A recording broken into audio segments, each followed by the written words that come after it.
Ini dia guys, pokok longan. Angka tanam dia dalam pasu guys. Usia dia sekarang sudah 66 hari. Tapi luar biasa guys, dia sudah mulai berbuah. Sudah ada buah dia ni guys. Ini rumput pun cepat tengok guys. Kita bersihkan dia dulu. Tepi-tepi ini kita bersihkan dia dulu guys. Baru sedap mata memandang.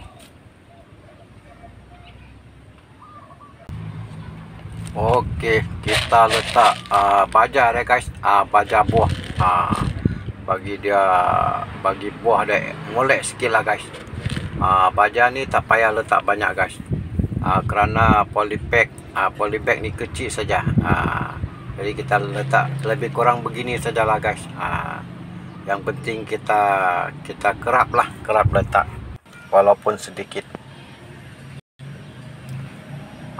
Yang ini tak boleh buat apalah guys. Dia terlalu rendah dan dia berada di laluan kucing. Jadi hari-hari kucing duk langgar dia.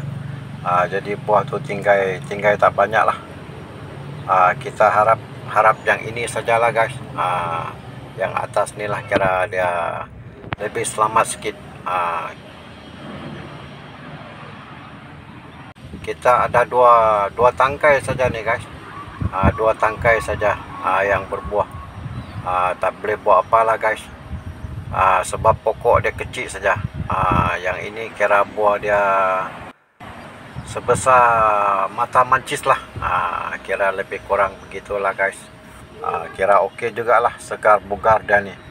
Harap dia melekat lah. Kerana angka pun bimbang. Kerana sekarang ni musim panas terik yang berpanjangan. Pokok ni kira bibit dia hasil dari tut lah sahabat.